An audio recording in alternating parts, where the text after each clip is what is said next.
ഇവിടെ ഓഫീസ് സ്റ്റാഫൊക്കെ മലയാളികളാണ്? ഓഫീസ് സ്റ്റാഫുകൾ മലയാളികളല്ല മുഴുവൻ, മറ്റ് മഹാരാഷ്ട്രക്കാരുണ്ട്, കർണാടകക്കാരുണ്ട്, എന്നാലും കൂടുതൽ മലയാളികളാണ്. ഇതിൽ വേറെ പാർട്ട്നേഴ്സ് ഒന്നുമില്ലല്ലോ അല്ലേ? ഞാനും ഈ പറഞ്ഞ ഷെയ്ഖും മാത്രമേ പാർട്ട്ണറായിട്ടുള്ളൂ. ഇനി എന്താണ് ഫർദർ ഡെവലപ്മെൻറ്റ് ക്യൂടെക്കിൻ്റെ ഇപ്പോൾ നടക്കുന്ന വർക്ക് കൂടാതെ? ഇപ്പോൾ ദോഹയെ സംബന്ധിച്ചിടത്തോളം ഇപ്പോൾ നമ്മൾ മറ്റ് ഗൾഫ് രാജ്യങ്ങളായിട്ട് കമ്പയർ ചെയ്താൽ ഒരു വലിയൊരു സംസ്ഥാനമല്ല ഇത്. ഒരു 11,000 സ്ക്വയർ കിലോമീറ്റർ ഉള്ളൂ എന്നാണ് അറിയുന്നത്. അപ്പോൾ അതുകൊണ്ട് ഒരു കാര്യമായ ഡെവലപ്മെൻറ്റ്സുകൾ എനിക്കങ്ങനെ പ്രതീക്ഷയില്ല ഇവിടെ. പക്ഷേ 2022 ഫുട്ബോൾ ഖത്തറിന് കിട്ടുകയാണെന്നുണ്ടെങ്കിൽ ഒരു വലിയ മാസ് ഇത് പ്രതീക്ഷിക്കാം, മാറ്റം വരാൻ സാധ്യതയുണ്ട്. എങ്ങനെയുള്ള മാറ്റങ്ങൾ എക്സ്പെക്ട് ചെയ്യാം? കൂടുതലും ഈ കൺസ്ട്രക്ഷൻ റിലേറ്റഡ് ആയിരിക്കും. ഇപ്പോൾ സ്റ്റേഡിയംസ് അവരുടെ റിക്വയർമെന്റ് അനുസരിച്ചിട്ട് എത്രയോ സ്റ്റേഡിയങ്ങൾ ഉണ്ടാക്കേണ്ടതുണ്ട്. സ്റ്റേഡിയങ്ങൾ ഉണ്ടാക്കുമ്പോഴത്തേക്ക് ഇൻഫ്രാസ്ട്രക്ചർ വേണം, റോഡ് വേണം, ബ്രിഡ്ജസ് വേണം, ഫ്ലൈ ഓവേഴ്സ് വേണം. അപ്പോൾ അതിനു വേണ്ടിയുള്ള ഇലക്ട്രിസിറ്റി വളരെ വലിയൊരു ഹ്യൂജ് മാസ് പ്രൊഡക്ഷൻ തന്നെ ഇലക്ട്രിസിറ്റിയുടെ ആവശ്യം വരും. അത് നിങ്ങൾക്ക് ഗുണം ചെയ്യും? അത് ഞങ്ങളെ പോലുള്ള കോൺട്രാക്ടേഴ്സിന് ഗുണം ചെയ്യും, ഒപ്പം സിവിൽ കോൺട്രാക്ടേഴ്സിനും ഗുണം ചെയ്യും. അപ്പോൾ അത് കിട്ടിയാൽ നല്ലൊരു ജോലി സാധ്യത കാണുന്നുണ്ട്. ഇനി അല്ലെങ്കിലും മറ്റു ഗൾഫ് സംസ്ഥാനങ്ങളെ ബാധിച്ചിട്ടുള്ള ഒരു സാമ്പത്തിക മാന്ദ്യം ഖത്തറിൽ ബാധിച്ചിട്ടില്ല എന്ന് പറഞ്ഞാൽ റിയൽ എസ്റ്റേറ്റ് രംഗത്ത് ഖത്തർ അങ്ങനെ വലിയ ഒരു ഡോറ് തുറന്നിട്ടില്ല.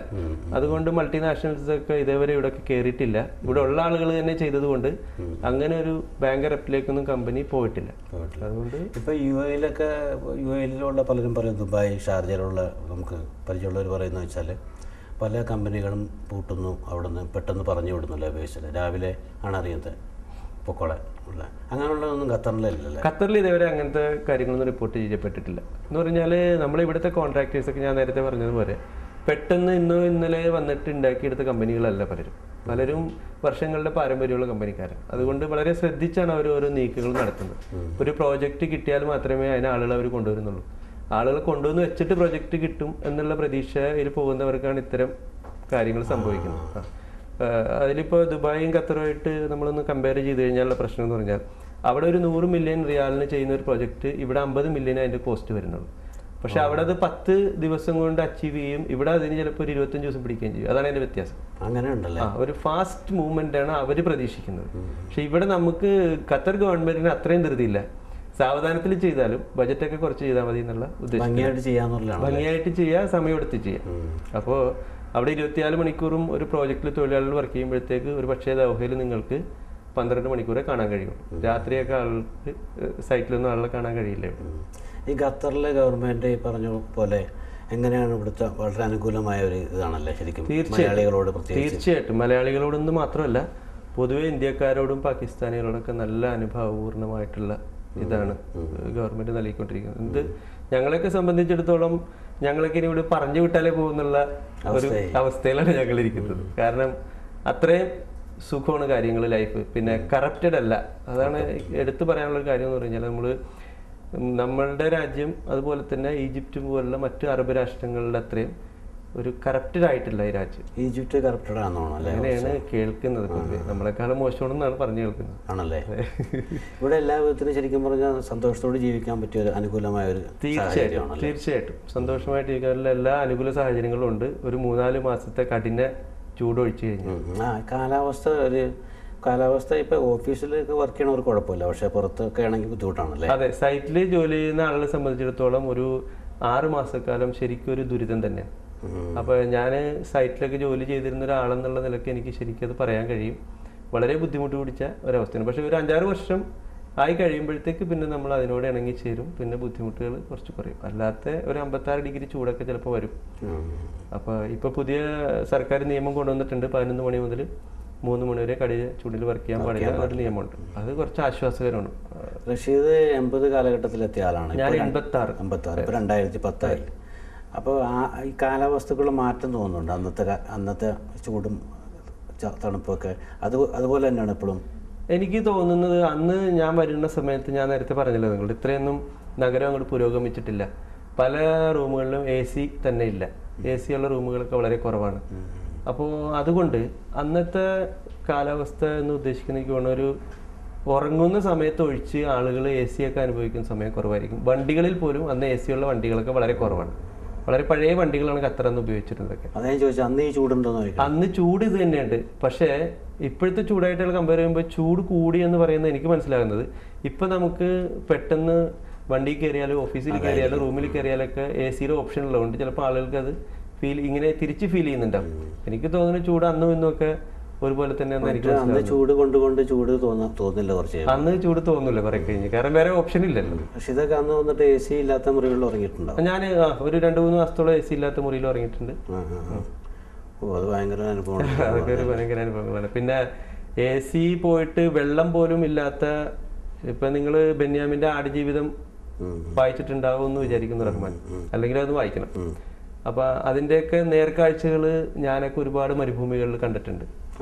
എന്ന് പറഞ്ഞാല് വർഷത്തിലൊക്കെ മഴ പെയ്യുമ്പോൾ മാത്രം കുളിക്കുന്ന ആൾക്കാർ, വെള്ളം വളരെ സൂക്ഷിച്ചു ഒരേ തുള്ളി വെച്ചിട്ടൊക്കെ സൂക്ഷിച്ചു കുടിക്കുന്നവർ, അല്ലെങ്കിൽ ഒരു ദിവസം ഒരു കുബൂസും തൈരും മാത്രം കിട്ടുന്ന ആളുകൾ, അങ്ങനെ കഷ്ടപ്പെടുന്ന ഒരുപാട് ആളുകൾ അന്ന് ഈ മരുഭൂമിയിലൂടെ നേരിട്ട് കണ്ടിട്ടുണ്ട്. ഒരുപാട് നേർക്കാഴ്ചകൾ കണ്ടിട്ടുണ്ട്. ഇവിടെ മഴ എങ്ങനെ വരുന്നത് എപ്പോഴാണ്?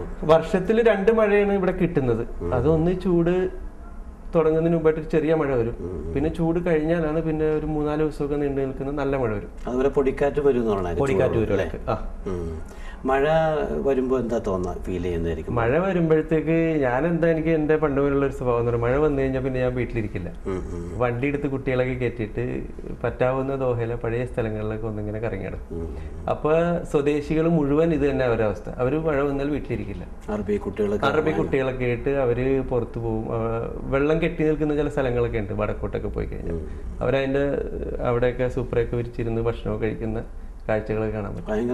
ഭയങ്കര സന്തോഷമാണ്. നാട്ടിലേക്കുള്ള യാത്രയൊക്കെ എപ്പോഴൊക്കെയാണ് ഇവിടുന്ന്? മുമ്പൊക്കെ 3 വർഷം 4 വർഷം കൂടുമ്പോഴൊക്കെയാണ് പോയിരുന്നത്, അന്ന് ജോലി ചെയ്യുന്ന കാലത്ത്. ഇപ്പോ വർഷത്തിലൊരിക്കൽ കൂടുമ്പോയിട്ട് ഉറപ്പായിട്ട് യാത്ര ചെയ്യും, 2 മാസം അല്ലെങ്കിൽ ഒരു 2 മാസം 3 മാസം കൂടുമ്പോഴത്തേക്കൊക്കെ യാത്ര ചെയ്യാറുണ്ട്. നാട്ടിൽ ചെന്ന് കഴിഞ്ഞാൽ പിന്നെ അവിടെ ഒരു കറക്കവും സുഹൃത്തുക്കളായിട്ടുള്ള ഇതൊക്കെ ആയിരിക്കും അല്ലേ? നാട്ടിൽ ചെന്ന് കഴിഞ്ഞാൽ ഇപ്പൊ നമ്മൾക്ക് കുറച്ച് ചാരിറ്റി റിലേറ്റഡ് ആക്ടിവിറ്റീസ് ഉണ്ട്. ഇവിടെ ഞങ്ങൾക്കൊരു എറണാകുളം ഡിസ്ട്രിക്ട് മുസ്ലിം അസോസിയേഷൻ ഖത്തർ എന്ന് പറഞ്ഞിട്ടൊരു സംഘടനയുണ്ട്. വളരെ വിപുലമായ രീതിയിൽ വിദ്യാഭ്യാസ പ്രവർത്തനങ്ങളൊക്കെ നാട്ടിൽ ഓർഗനൈസ് ചെയ്യുന്നുണ്ട്. ഇപ്പോൾ നോളജ് വില്ലേജ് കൊച്ചി എന്നും പറഞ്ഞ ആലുവയില് ചാലക്കലെടുത്തൊരു ബൃഹത്തായ വിദ്യാഭ്യാസ സ്ഥാപനം ആയിക്കൊണ്ടിരിക്കണൊക്കെ. അതിൽ ഒരു CBSE സ്കൂള് സ്റ്റാർട്ട് ചെയ്തിട്ടുണ്ട്. അപ്പൊ അതുമായിട്ടുള്ള ആ ട്രസ്റ്റിന്റെ ചെയർമാനാണ് ഞാൻ. അപ്പൊ അതുകൊണ്ട് അതുമായിട്ടുള്ള പ്രവർത്തനങ്ങൾ കൂടുതലായതുകൊണ്ട് ബാക്കിയുള്ള കറക്കത്തിനൊന്നും നാട്ടിൽ നേരം കിട്ടാറില്ല. വീട്ടില് വാപ്പ ഉമ്മ എല്ലാം? വാപ്പ 1.5 വർഷം മുമ്പ് മരിച്ചുപോയി. ഷംസുദ്ദീൻ എന്നായിരുന്നു പേര്. സെയിൽ ടാക്സിലെ ഓഫീസറായിരുന്നു. മരണപ്പെട്ടു. ഇപ്പൊ ഉമ്മ വീട്ടിലുണ്ട്. ഉമ്മ ഒരു സർവന്റ് മാത്രമേ വീട്ടിലുള്ളൂ. ഞാൻ മൂത്ത ആളാണ്. രണ്ടാമത്തത് ഒരു ടീച്ചറാണ്.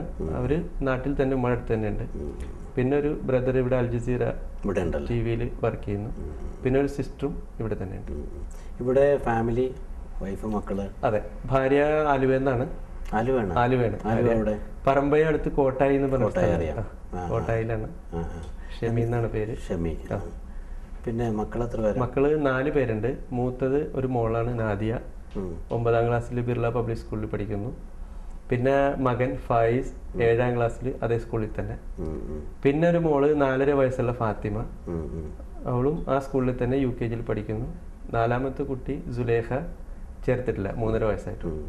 മക്കളൊക്കെ ഇടയ്ക്ക് നാട്ടിൽ പോകാൻ വേണ്ടി വാപ്പയോട് പറയും, നാട് കാണണം എന്നൊക്കെയുള്ള ആഗ്രഹമൊക്കെ ഉണ്ടാവും? ഇളയ 2 കുട്ടികൾ സ്ഥിരമായിട്ട് അത് പറയാറുണ്ട്, നാട്ടിൽ പോകണമെന്നുള്ളത്. മൂത്ത 2 കുട്ടികൾ അങ്ങനെ കാര്യമായിട്ട് പറയില്ല, വർഷത്തിൽ 1 പ്രാവശ്യം പോകണമെന്നേ പറയാറുള്ളൂ.